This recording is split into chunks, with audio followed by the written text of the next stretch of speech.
What's up, Christy? One Love Fellowship for Followers of Christ. It wouldn't stop taking photos. It just keeps. I try to turn the camera on to make a video, and then it just starts taking photos. So, I am sitting in my mom's bed in the place where she sleeps, in the place where she was before they took her to the hospital. It's been really hard for me to come in here, but something told me to come in here tonight and make a video. It's pretty much the only room in the house I can have any privacy, so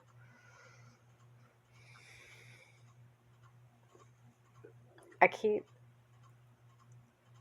replaying hurtful things that I said, not intending necessarily to hurt her, but that I know were hurtful, that she may or may not.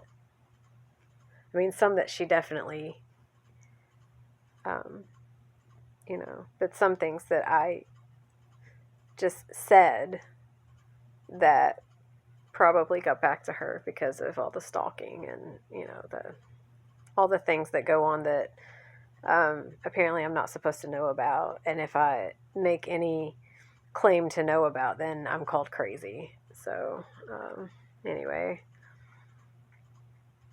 it's been really rough. My brother is completely disrespecting me in this entire process, which is really frustrating because he's also completely disrespecting our mother. And that doesn't seem to factor in any way, shape, or form. But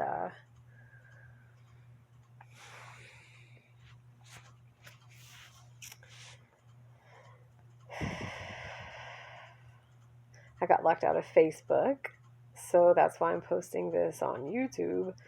I don't have any way to get back into Facebook right now. I am going to have to try to contact a human being to see about that because I made the mistake of restricting an account and then feeling compelled to unrestrict the account and then trying to figure out how to do that. And in that process, I realized that my contact information was out of date and I should have changed it right then and there when something said, you should go ahead and change that right now. But I was like, no, I'll do that later. And then updated the app, uninstalled and reinstalled. And then after that, it wanted me to log back in. No clue what the password is right now. And I'm pretty sure I got the password right, or at least close to being right. But instead of letting me in, which is crazy because it's supposed to be on where I can use my fingerprint or the pattern on my phone. But whatever. Instead of letting me in or giving me like the security questions to answer or anything like that, it just keeps telling me it's going to send me a code to an email or a phone number, neither of which are valid any longer. I've had this account for 17 years. So, yeah. It's kind of my legacy right now, and I would really like to have access to it even if I'm not supposed to use it any longer. So then I attempted to make a new account that I have actually been being prompted to create for like a few months now, a couple months. Honestly, I was being prompted to start this new account the day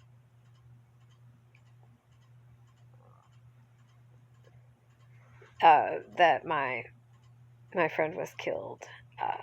And then, so many things happened in such rapid succession. My friend, my aunt,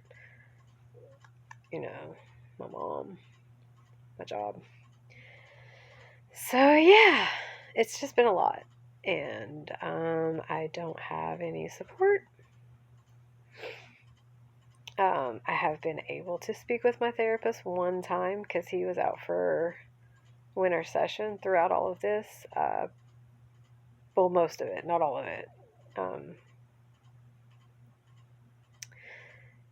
But I have gotten to speak one session with that, and I am working on making new connections and building a support system, because if this whole snowball effect of trauma has taught me anything, it's that, yeah, I really need to have that in my life, and I can't just keep sitting here waiting for it to appear, or waiting for the people that I already love and am connected to heal, so that they can not be toxic to me, because sadly they don't have my best interests at heart, and they can pretend all they want, but I have irrefutable evidence of that now. So,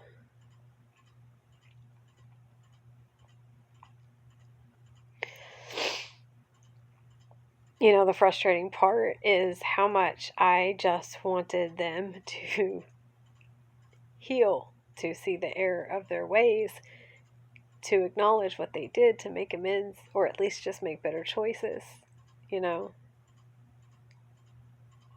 like, I always knew that they didn't have good intentions for me, but I always knew that that was a result of their own wounding and their own trauma, and that if they ever could self-reflect and heal from that, that they would realize that their intentions towards me have nothing to do with me. It's about them. It's about their insecurities, their fears, their feelings of imposter syndrome, for knowing that the outward image that they portray does not match their internal dialogue.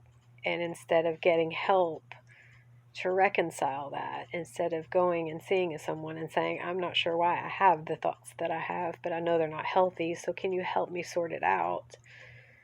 They stuff that down and attempt to project an outward appearance of, piety and righteousness. And it's just really frustrating. It is really frustrating. 717. That's the other thing too. When I was leaving the hospital, both during the final, like hour, and then after she passed, for the first time since because she'd been there for 10 days, so I had been going up and down on those elevators all that time, and almost, like, I can't think of a time up until right then that I even had to wait for an elevator, because as soon as I pushed the button, one of them was like, there. So I never even needed to look up at the numbers above the elevators, like the floors that they were on. But for the first time that evening, that final evening and into that morning, suddenly I had to wait for the elevators, and I had to wait quite some time, and something told me to look up, and I looked up at the numbers above. There were 3 elevators next to each other, and the number syncs went crazy, like right when she passed, right after she passed. And I went out to check on Loki. It popped up, 111 222 717. They were changing in rapid succession, but then they would stop for a second at a number sync, and it would hit me like it was giving me codes. It was very, very interesting. And I was feeling compelled in that time, to do something with the information I was receiving, but at the same time it didn't feel right. So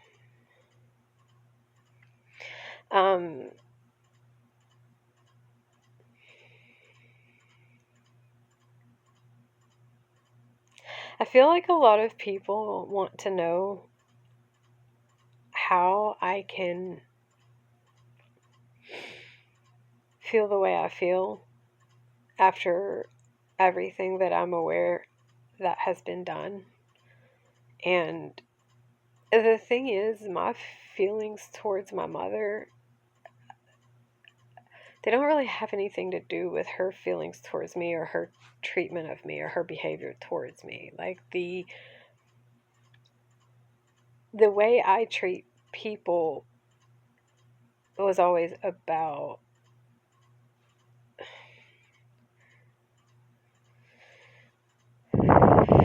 I mean, maybe it is about me and not them, but that sounds, it was 10:10, now it's 10:13. That sounds selfish. I don't mean it like that, but like,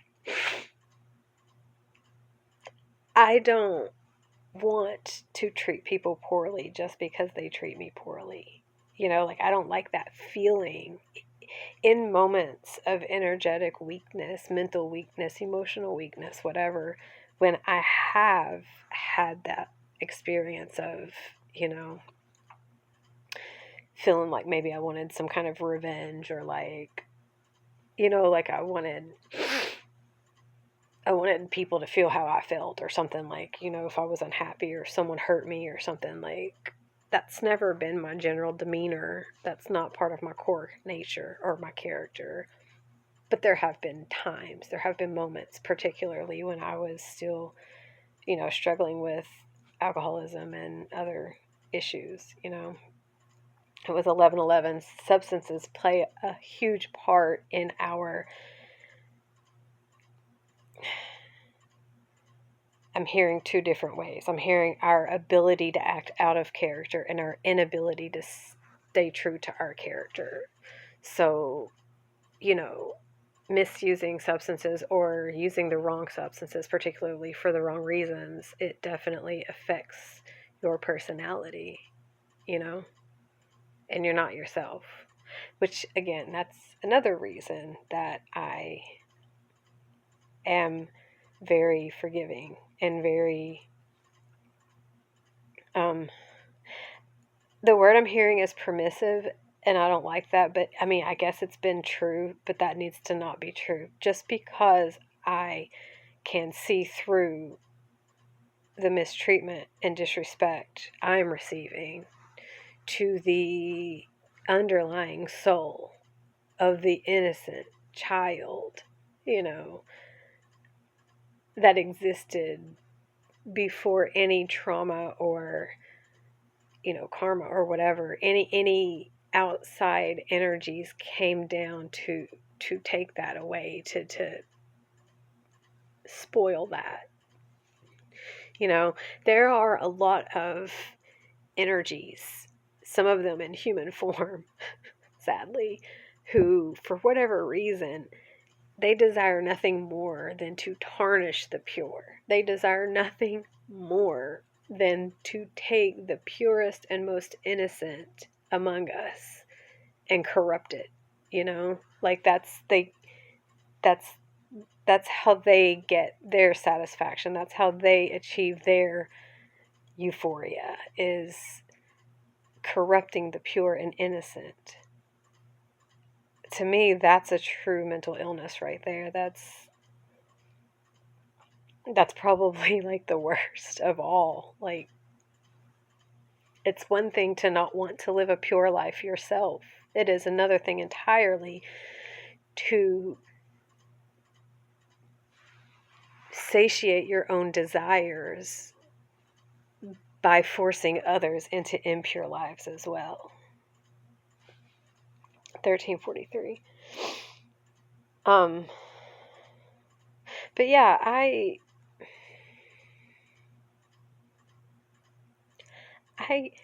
can get angry, and I can maybe say things in a moment that I don't really truly mean at my core, in my soul. And especially when I'm in a lower vibration and susceptible and energies are being projected onto me and I succumb to that, I hope and pray that I'm never like that again, that those days are behind me, and that I have healed enough and elevated enough that I would never fall back into that trap.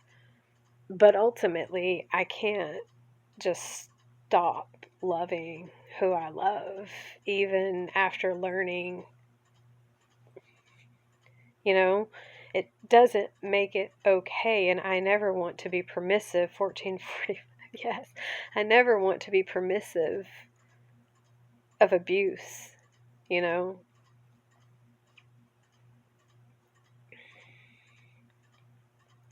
But the way I love is, it says something about me, who I am, and my capacity to see beyond the harm and the trauma and the acting out, even the predatory behavior that results from at some point having been someone's prey. Um, that's not something, that's actually something that I take, I don't want to say pride because that feels wrong, but you know, I mean, genuinely, like, that's something I admire about myself and strive to be more of, because I feel like that's an integral part of my mission here, my purpose in this lifetime, you know, is to have a heart big enough and strong enough to break through all of that without getting completely broken in the process. Um, not that it's, not that it's, you know, not that it's never been broken per se, but not beyond repair, you know, kintsugi. Um, and I don't want to be hurt anymore, but I also don't want to not love like I love anymore. So the only thing I know to do is to ask to be delivered from those who aren't healthy for me to love, because they're not capable of loving me in that way, in you know, in an authentic, genuine, unconditional way, and to guide me to those who can and are and will and have been chosen to receive the love that I have to give, because I don't want to stop. I mean, I love myself and I'm going to continue to love myself because I deserve that. You know, I have remorse for any harm I have ever caused, intentionally or unintentionally, although it was always my biggest fear to cause harm. Any harm that I caused in the process of attempting to not.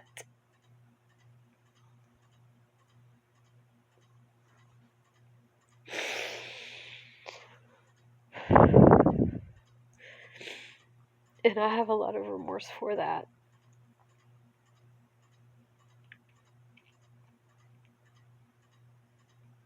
But it's because of that experience. It's because of having the experience of being driven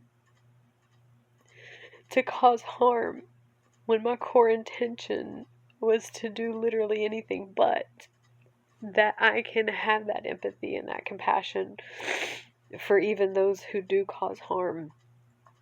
I guess intentionally. I mean, I don't fathom those intentions, but I can understand the trauma underlying that would push someone to that place. So it gives me the ability to see the humanity in even the most inhumane humans. And that doesn't excuse anyone's behavior. That makes exercising proper judgment a billion times harder. But at the same time, that's the only way. You can't, 1919, you can't,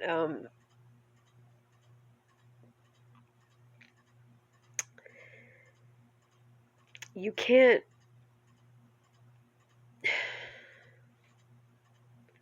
if you're going to be an objective observer, an objective judge of character, you know, like a true, I don't know why I'm hearing paleontologist, um, anthropologist. No, but seriously, if you want to be able to make a genuinely objective, non-biased assessment of another individual or a situation or a system or anything at all, really. You have to be able to remove yourself from the equation, you know, and you have to be able to consider that person, place, thing, idea apart from you. And I'm only now in the past couple years learning that there are humans who aren't, either they're not capable or it just doesn't come naturally to them to be able to do that. Like, to observe and interact and feel, but as if you didn't even exist. Like, instead of reacting to someone else's emotion based on how their emotion causes you to feel, you cut off your own and you step into theirs and you feel for them in that moment. It was 2112. And it never occurred to me that that is just like how I'm wired, and that maybe it's rare and maybe it's kind of like a superpower. I kind of always felt like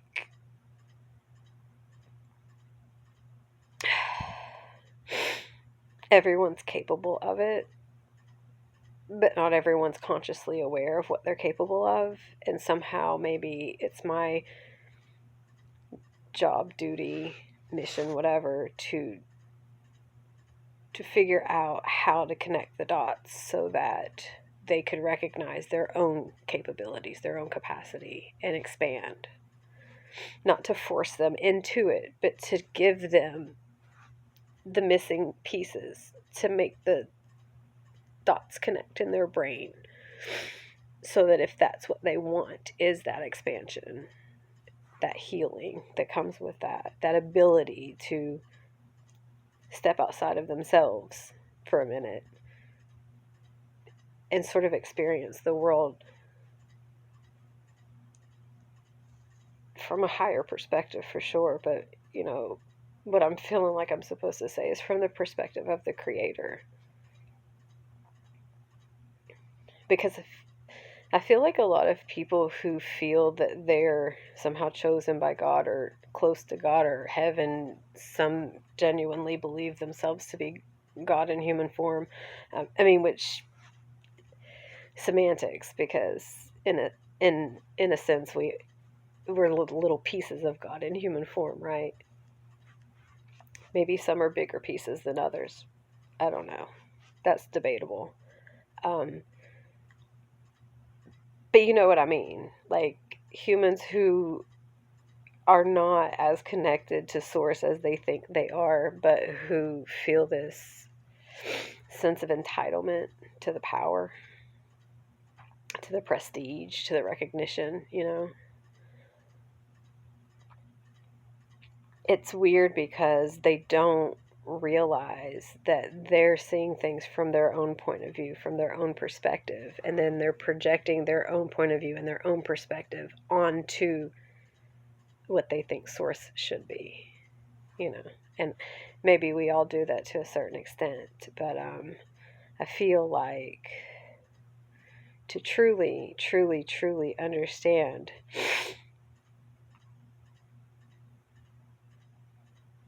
the the the experience of existing apart from everything else,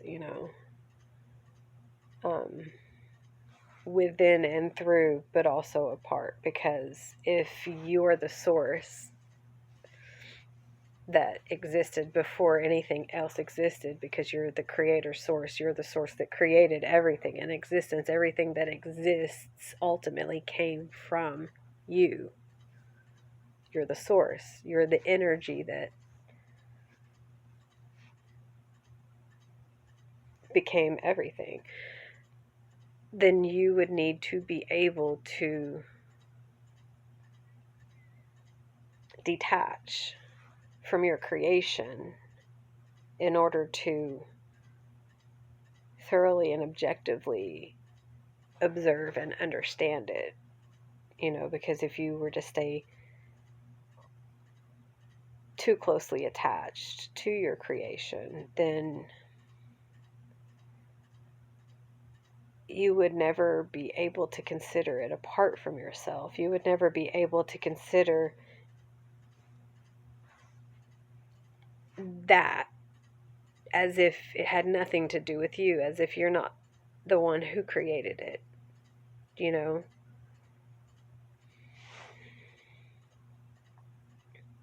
And if you always put a little bit of yourself in it, 25-45, then, you run the risk of not giving it the full. For example, the day that the last day that I got to see my child when they came home, when my mom passed, they wanted to read, or they told me about a poem that they wrote and they read to me. They wanted to read it to me. And one of the lines in this particular poem was, I want to tell my mom that I hate her. And I mean, of course, that's never going to feel good to hear regardless. But how hearing those words come out of my child's mouth causes me to feel is such a teeny tiny minuscule fraction of the overall point and message of this piece of artwork that my child created from the pain that I partially caused. I am not the sole source of my child's trauma, even if my child chooses to blame me as such. In fact, a lot of the trauma that my child experienced was the result of trauma that was inflicted upon me.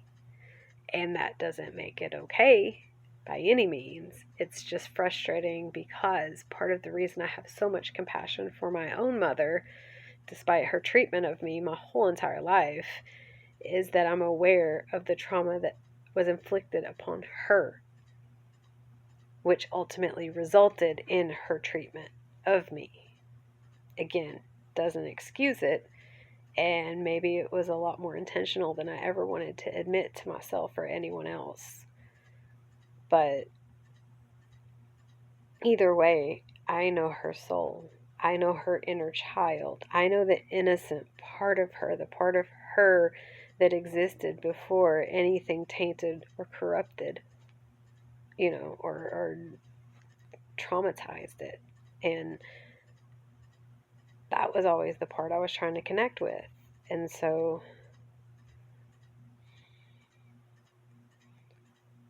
it's just like no matter whatever happened, I was always going to see her as that innocent child. And at the end, when I had every plan in the world to not be there, because I wasn't expecting this to occur, but I had plans to travel, to be out of town, to not be anywhere near here over those particular dates that were kind of traumatic for me personally. I was actually going to not put her needs in front of my own in terms of my mental health and my emotional well-being, Not to hurt her at all. I felt like she probably wanted a break from me. I know they did, But because I felt like the space was necessary for the preservation of our connection. Just like the few months that I took to Grey Rock or whatever it's called. You know, the like 6 months of no contact that we had last year. That was really hard for me, but it was something that I felt was necessary, something I was guided to do. And throughout that time, all the times that I wanted to come by and check, that I wanted to call, that I wanted to, you know, I was strongly guided not to. So I didn't. And when we reconciled, I talked to her about that, and she understood and she agreed, and she said, everything happens for a reason, and it happens when it's supposed to. And I could tell that she was just glad that it had worked out like it did.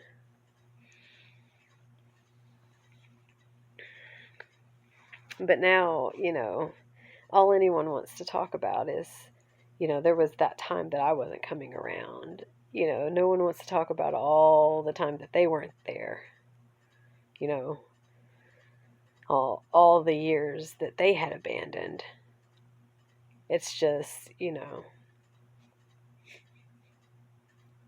6 months went by and I didn't call my mom or come see her. She knew where I was. She had access to me. She could have contacted me had she wanted to, but I was guided to not make the effort. Even when I physically had to stop myself from doing so. And apparently that's the argument in terms of me being not, I guess, a good daughter or whatever. I don't know. I'm not sure where I was going with this. I honestly didn't intend to talk this long, and I feel like I was going to talk about something way different, but if anyone's actually watching this, thank you for listening. I appreciate you. Stay tuned for more, I guess, because I am working on some things. I just keep hitting roadblocks, and as much as my mind wants to get to work, my body is screaming that it needs rest. Sorry. So, yeah, I don't know how consistent I will be, but I'm working towards getting more consistent and hopefully starting to really build a firm foundation. Because I think we all deserve to have a firm foundation, right? Materially as well as spiritually. I don't know who this will help or if it'll help anyone at all, but I hope it helps someone tonight. Just remember, you are loved. You are loved. You are forgiven. You're so forgiven. You can be saved if you want. 3311, no matter who you are, no matter where you are, no matter what you've done or what's been done to you, you can repent, you can repair, you can be redeemed. It was 3323. I was going to hold out till 3333, but I don't like it when it's intentional like that. Much love.